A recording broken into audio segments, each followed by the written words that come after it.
உலகெங்கும் வாழக்கூடிய தமிழ் உறவுகளுக்கு நெஞ்சம் கனிந்த இனிய பொங்கல் நல்வாழ்த்துக்களும் வணக்கங்களும். இது சவுத் வாய்ஸ். நான் உங்கள் கவிராஜா.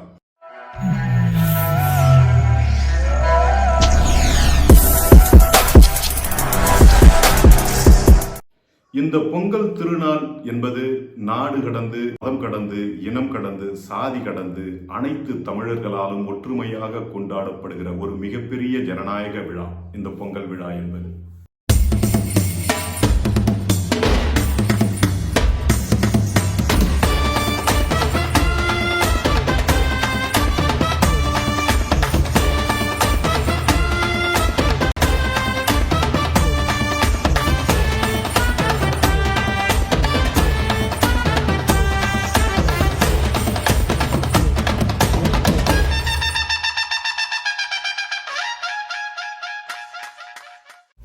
இந்த பொங்கல் விழாவை பற்றி இன்னும் நாம் யதார்த்தமாக சொல்ல வேண்டுமானால், ஆடி புரட்டாசி ஐப்பசி காலங்களில் விதைக்கின்ற நெல்மணிகளை, பயிர் தானியங்களை மார்கழியில் அறுவடை செய்வார்கள். மார்கழியின் கடைசியில் அறுவடை செய்வார்கள். தை ஒன்று பிறக்கும் போது அதை புத்தரிசியாக அதை அவங்க ரெடி பண்ணி பொங்கல் வைத்து இயற்கையை வழிபடுவார்கள். இதுதான் பொங்கல் விழா என்று குறிக்கப்படுகிறது. மாட்டுப் பொங்கல் என்பதும் மாடுகளுக்கு நன்றி சொல்லக்கூடிய விதமாக, தங்களுக்காக உழைக்கின்ற அந்த ஜீவராசிகளுக்கு நன்றி சொல்லும் விதமாக இந்த மாட்டுப் பொங்கல் விழா என்பது கொண்டாடப்படுகிறது.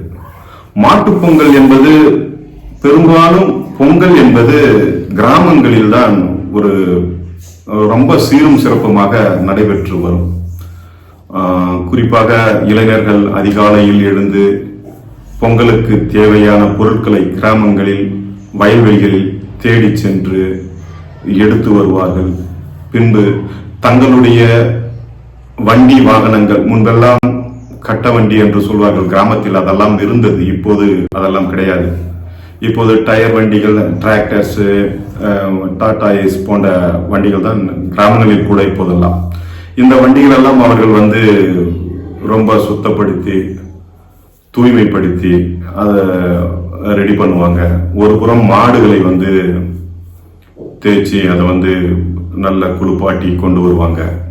பிறகு அவங்க ஒரு நல்ல நேரங்கள் பார்த்து மாட்டு பொங்கல் அன்றைக்கு, குறிப்பாக சொல்லணும்னா கிராமங்களில் மாட்டு பொங்கல் அன்னைக்கு தான் பொங்கல் விழாவை அவங்க சிறப்பாக கொண்டாடுறாங்க.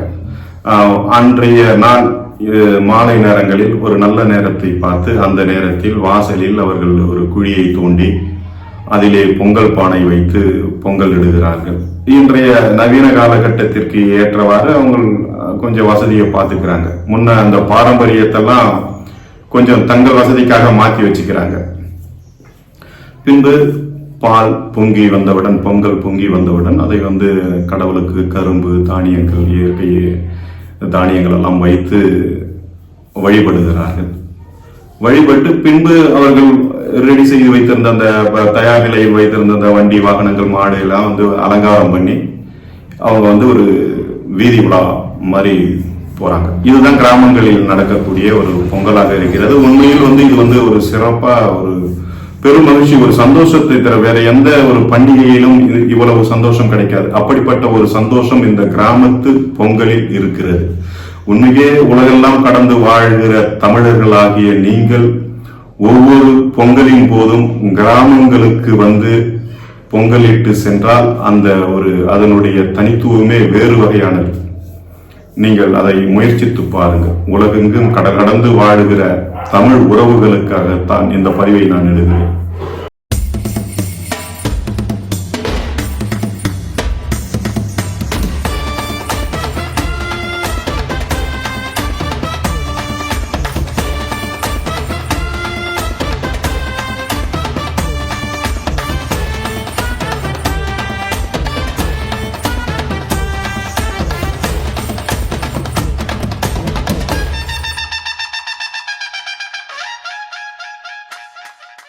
பொங்கலை பற்றி முதலாம் ராஜேந்திரன் திருவேற்றியூர் கல்வெட்டில் பொங்கல் விழாவை பற்றி குறிப்பு உள்ளதாக கல்வெட்டு ஆராய்ச்சியாளர்கள் கூறுகின்றனர். அப்போது இது அறுவடை திருவிழா என்று அழைக்கப்பட்டு வந்துள்ளது.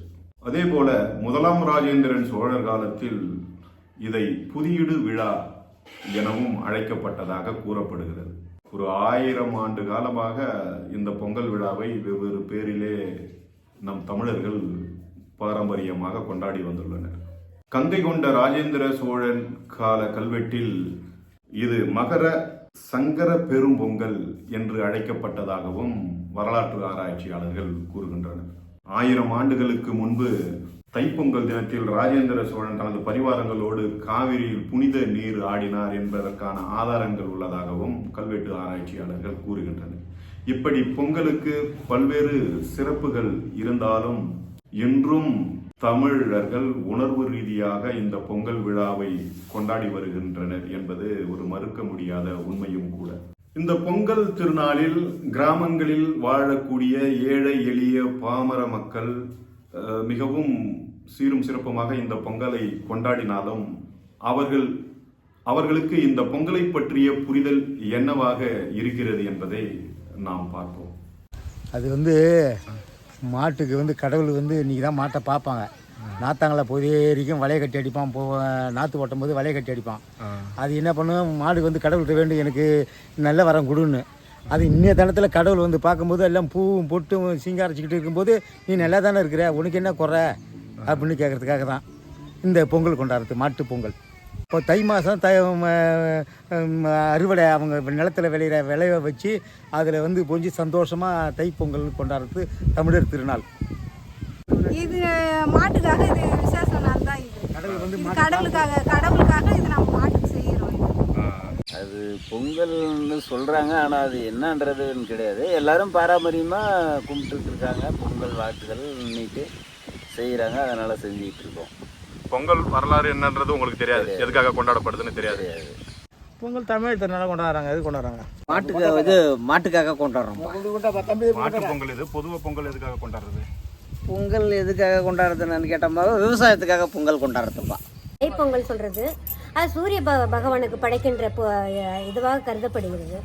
அடுத்த நாள் மாட்டு பொங்கல் சொல்கிறதுனால நமக்காக உழைக்கின்ற மாடுகள் இருக்கு இல்லையா, அந்த மாடுகளை வச்சு நம்ம வணங்குறது தான் இது மாட்டு பொங்கல்ன்றது.